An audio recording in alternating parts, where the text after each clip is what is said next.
Welcome to this explainer, everyone. Today, we're doing something a little different. We're stepping right past those polished, shiny press releases and textbook theories, and we're diving into a deeply fascinating world. We're talking about the unvarnished, boots-on-the-ground reality of global humanitarian aid. We're going to look at this whole system through the lens of an experienced humanitarian worker, someone who's actually been there, done that, and moved way past the rigid theories to see how aid actually functions when things get messy. We're going to explore what we call the inner logic of the humanitarian experience. Let's get right into it. To really guide our journey here, we've got to pose one central question. What exactly happens when lofty international ideals clash with gritty local realities? Honestly, it's a massive source of tension. Think about it. On one side, you've got these well-meaning but heavily bureaucratic systems based out of places like Geneva or New York. They bring strictly defined expectations, KPIs, rigid protocols, the whole shebang. And then, on the exact opposite side, you have the muddy, incredibly complex, deeply relational reality of just trying to survive in a rural village or a disaster zone. Those two worlds, they inevitably collide. To help us wrap our heads around this collision, I want to introduce you to someone. Meet Soka. He's a local Cambodian NGO coordinator, and he just beautifully shatters this illusion of strict, detached neutrality. I love this quote from him. He says, "Neutral and impartial? I can't be. I'm from the village, but I can be fair."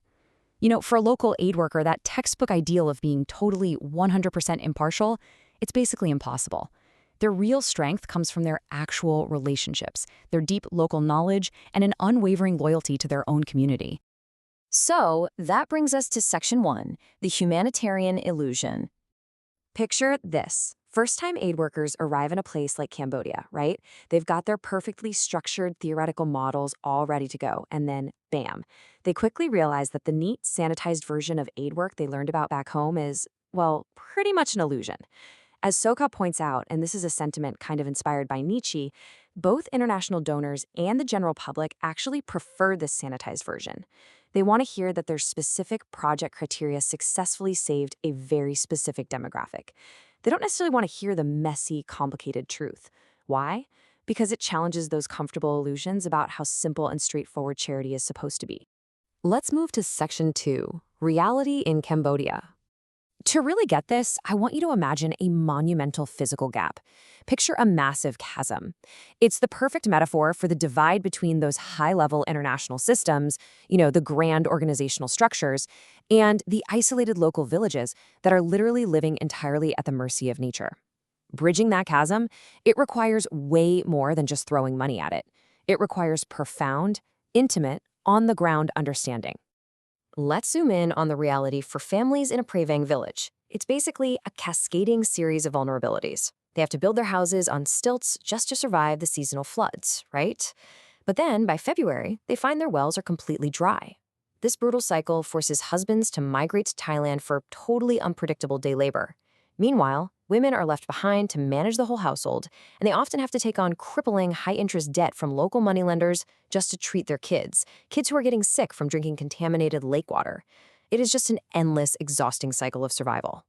Now, to an international bank sitting thousands of miles away, a massive microfinance loan program might seem like the obvious slam-dunk answer. But local workers, they know the real deal. They know that microloans can sometimes come with crazy interest rates. We're talking over 20 to 30%. That doesn't help. It just traps these vulnerable families even further. So what actually works? Often, it's just a simple, modest $70 grant given to a trusted community member with dignity. It's hyper-localized, relationship-based help.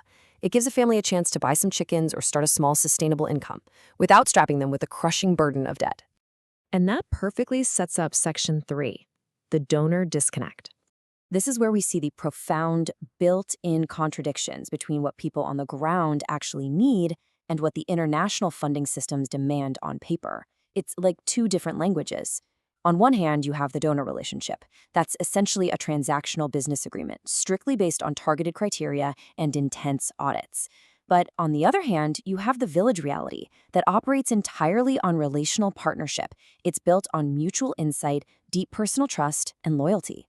I mean, think about it. You really cannot build a genuine relational partnership with a donor who literally never visits the village. It boils down to this. Donors want KPI figures, but the villages just want truth and honesty. Because of this gap, local aid workers are forced to constantly adapt and, honestly, translate reality just to fit into rigid donor categories. Imagine being a local worker for a second. You've got a starving family, led by a working-age man who simply cannot find labor. But your donor says, sorry, these funds are strictly for single mothers. What do? You have to figure out how to frame your community's needs to fit into that specific box. You basically have to play the game to secure the funds that keep people alive. Let's shift gears to Section 4, Crisis and Hard Choices. We're transitioning now from the slow-paced, chronic struggles of rural Cambodia to the absolute high-stakes, chaotic environment of a sudden disaster response. Take April 2015. An absolutely massive 7.8 magnitude earthquake struck Nepal. This was an event so incredibly powerful, it literally shifted the Earth's crust. Just like that, in a single instant, thousands of lives were lost, and the foundations for millions of people were violently torn away. But the terror wasn't just a single event. There were over 400 aftershocks. 400. Try to wrap your head around the compounding danger there and the relentless, breathless speed required to operate in an environment where the ground literally will not stop shaking. Relief workers were operating under immense, unimaginable pressure and constant immediate threat to their own lives. And if that wasn't enough, add the logistical nightmare of navigating a collapsed country. Entire infrastructures were just obliterated. Critical mountain roads, completely impassable because of massive landslides.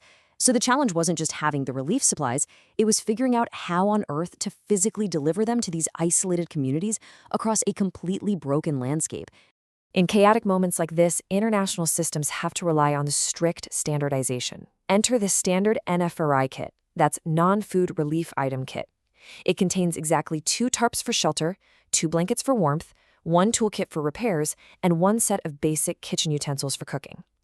Now, I know that sounds incredibly rigid, right? But you standardize because when you're calculating the maximum truck bed weights to drive over destroyed, crumbling roads, you absolutely cannot afford variables. You have to rely on a universal standard if you want to save as many lives as quickly as possible. But here's the tough part. That rigid standardization comes with a severe human cost. Our source material notes this incredibly heavy line. Some communities report a higher number of beneficiaries. Our system required us to reject the lists. I really want you to pause and just think about the heartbreaking reality of that. Imagine looking at a desperate community that has literally lost everything and having to look them in the eye and reject their list of people in need simply because the number doesn't match the officially pre-approved operational spreadsheet. It is the ultimate paradox of humanitarian work. Have you ever had to just shut down your own empathy to get a critical job done? To successfully run a massive disaster operation, aid workers sometimes have to set their own emotions completely aside. For these folks, if they break the rules to focus too much on a single tragic fate, the entire logistical supply chain could stall and thousands more could suffer. Empathy literally has to be temporarily subordinated to the system. It's a brutal choice. Which brings us to our final section, Section 5, the inner logic. So how do seasoned local workers actually reconcile these two completely different worlds? The slow, relational trust needed in Cambodia versus the rigid, chaotic efficiency required in Nepal. Well, they actively redefine the bureaucratic cornerstones of aid into their very own inner logic. Let's break this down. To a donor, continuity means a strict 3-year project funding lifespan. But to the local worker, the inner logic says, hey, projects come and go, but I will stay in the village. The system defines neutrality as cold, impartial detachment. The inner logic redefines it as fairness rooted in real relationships. And while the system sees transparency as KPI reports and endless audits, true inner logic knows it's actually about having honest dialogues regarding local realities, even the messy ones that don't look good on paper. This brings us right back to our mentor, Soka, who just brilliantly sums up this entire mindset. I am not neutral and impartial, but I am fair, and I only say what I can stand by. True humanitarian integrity at the end of the day doesn't come from cold, distant neutrality. It comes from relational loyalty. It comes from looking people in the eye, understanding their lives, and actually keeping your word to your community. Ultimately, if aid is going to leave any kind of lasting impact, it requires real local ownership. This means creating honest systems that actually function in reality, not just in a textbook or on paper. It means establishing a true balance of power where decisions are made based on mutual trust rather than strictly enforced rules handed down from abroad. And honestly, most importantly, it means capacity building, training local staff so that when the international organizations inevitably pack up their bags and leave, the locals already have the knowledge, the tools, and the power to lead their own communities forward. I absolutely love this poetic reflection the author penned while working in Syria. They wrote, "Solutions bloom where hands are near. Help must meet the lives we know." I mean, wow, it perfectly encapsulates our core takeaway today. The most effective, truly life-changing aid doesn't happen in some faraway boardroom. It happens face to face, directly adapting those rigid international rules to fit the messy, incredibly resilient, beautiful reality on the ground. All of this leaves us with one final, pretty provocative question.